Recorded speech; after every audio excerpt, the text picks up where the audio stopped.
Hi, I'm Megan Bright, and this is my marketing plan for the Dance House & Co. We'll go ahead and look at the table of contents, which present all 10 journals here. And let's jump into the introduction. I founded the Dance House & Co. in October of 2020. I thought using this project would be a great way to dive into our marketing plan in a bit more detail. I moved to St. Augustine while I was still training as a pre-professional dancer, but I wasn't able to find the training and studio that I was looking for meshed with. So I ended up traveling to Orlando every week to continue my training, which long-term wasn't really viable. So that kind of spurred my interest in starting my own dance studio, hence launching the Dance House & Co. I want to provide the area with innovative dance training where all skill levels or abilities can come to one central location and receive the same training. Whether a student wants to dance recreationally, dance at local competitions, or dance pre-professionally, everything is right there for them and we can cater to their individual goals. Jumping into the mission statement, my introduction kind of touches on what our mission at the Dance House & Co. is. One of the key statements you'll see written on our website a lot is the Dance House & Co.'s mission is to provide dancers with pre-professional training regardless of their age, experience, or commitment. So in simpler terms, no matter your goals or aspirations as a dancer, we're here to connect as a team in a friendly, family-oriented environment. Another one of the statements you'll often see is we believe that any student, no matter their future goals, can celebrate the joy of dance. So just a few key words there that kind of relate to different audiences but incorporate the meaning of the Dance House & Co. On this next slide, you can see some of our financial goals, starting with increased revenue via increased leads. So the way we achieve that goal is through adding new neighborhoods or ventures for students under the age of 10. Because of this, the best way we can increase that revenue is by adding more locations specifically to students under 10 because that's where you see the most growth in people registering. My goal is to secure 5 locations by this summer. When I originally wrote this assignment, we were only at 2. We currently teach at 4 now, so just one away from meeting that goal. My next financial goal was simple financial management. I just want to have systems with good flow that everything is pretty automated so our attention can be driven elsewhere. Through having strong financial management systems, we can invest money into the business in optimized ways. Wave Financial has been the way we've been able to do that thus far, but I do want to switch to QuickBooks as the studio grows in numbers. Finally, my last financial goal is net sales, which is to reach a profit of $30,000 by the end of the year. However, I would like to reach a revenue of approximately $4,000 a month by the end of the year as well. My first non-financial goal is to expand class options, meaning offer a variety of training per skill level. This goal is a lot dependent on whether I can find a space of our own by the end of the year. However, whenever that does happen, I would like to have 3 divisions of teams: recreational, competition, and pre-professional. And within each of those categories, all ages are filled, so 2 to 18 in each individual category. My second non-financial goal is expanding age groups, which is similar to above. However, there are some age groups we currently do not target, specifically mommy and me classes and adult classes. So just getting more training in those areas would be great too. My last non-financial goal is growing our faculty. I currently employ 2 part-time employees, but with the growth of the company thus far, I am looking to hire at least 2 more by summer, and then hopefully in the fall that will expand as well. Taking a look at the next slide, we have the SWOT analysis, the first on our strength list being strong background in marketing and SEO. I've been in this realm for a good number of years now, so definitely a stronger point there. The next would be lowest tuition prices in town. Since we have little to no overhead cost, which is our next strength, we are able to offer those lower prices to our students.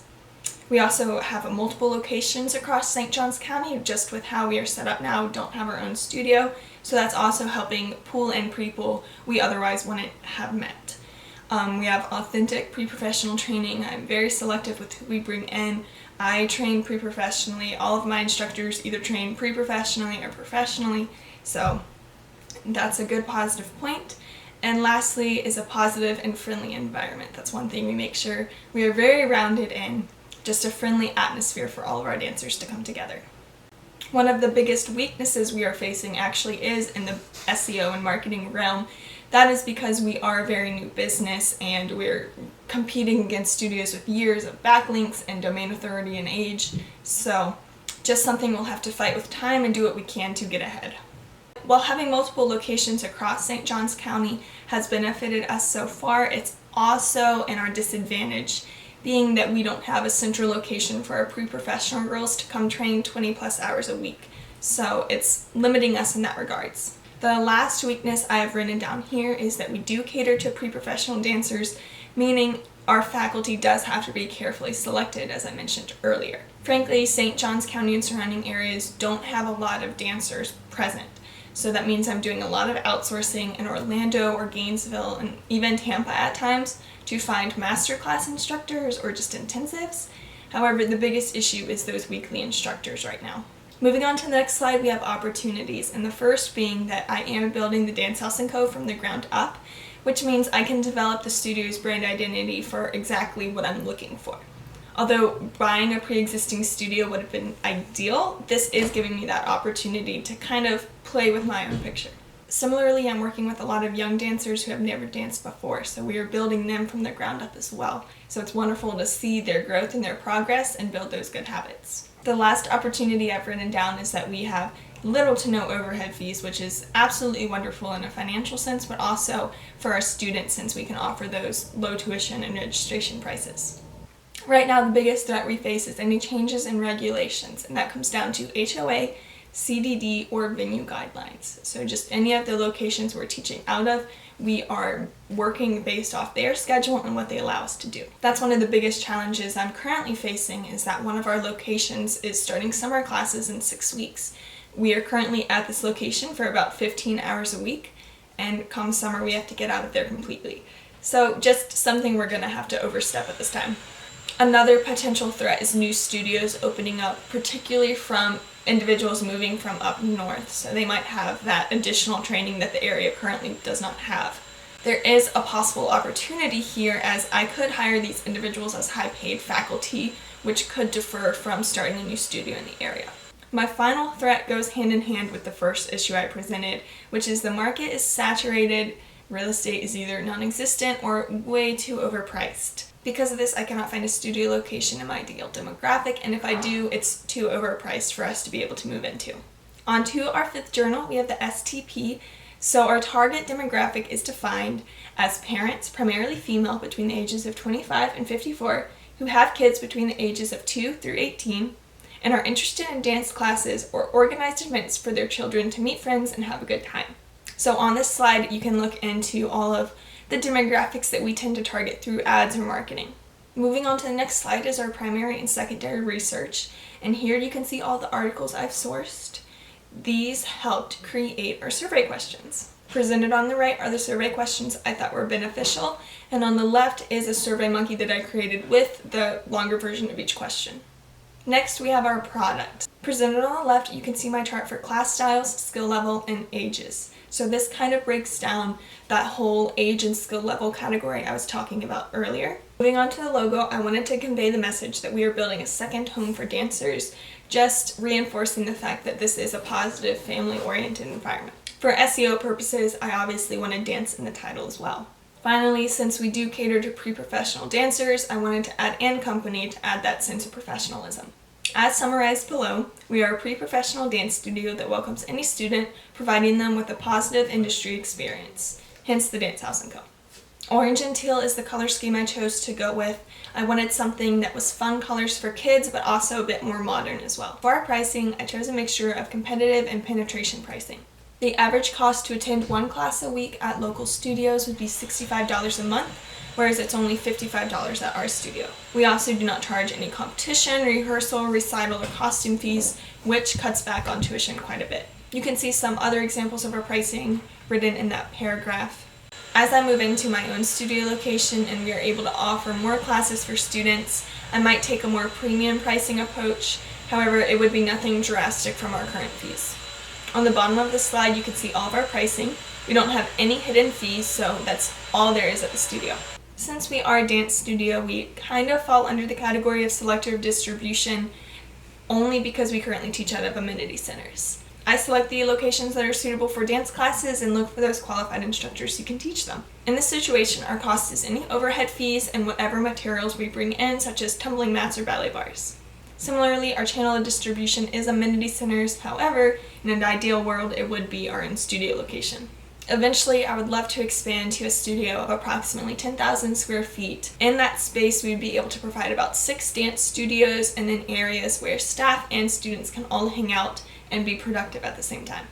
We do have 2 common slogans that we use both on the website and in promotional ads.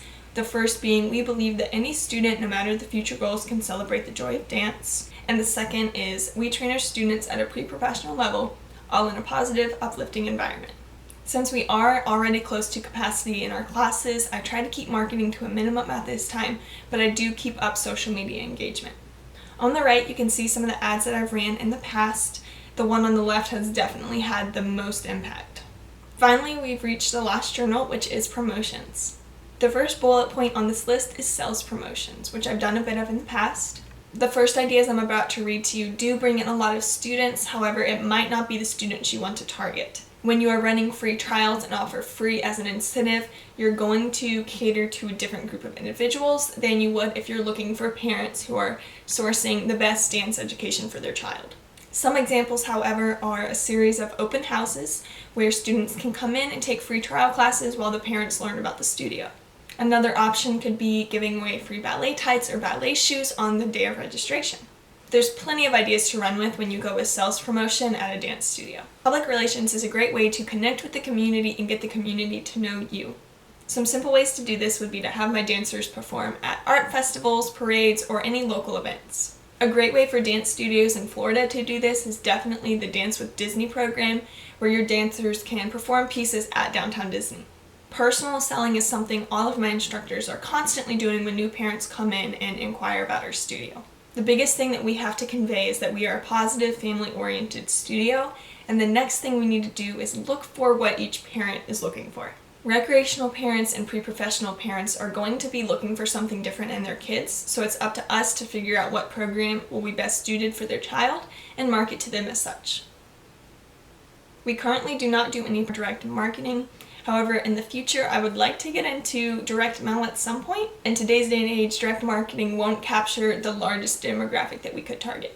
Word of mouth does bring a lot of attention to the studio, especially through resharing content on social media and everyone chatting about that video someone just posted. We also do get some reviews on Google and Yelp, which help in brand awareness and trust too. And we finally reached the final slide, so thank you for taking the time to listen to my presentation. I have the links to our website, Facebook, and Instagram presented on the right, so if you want to check out any of those sources, you're more than welcome to. Thank you so much.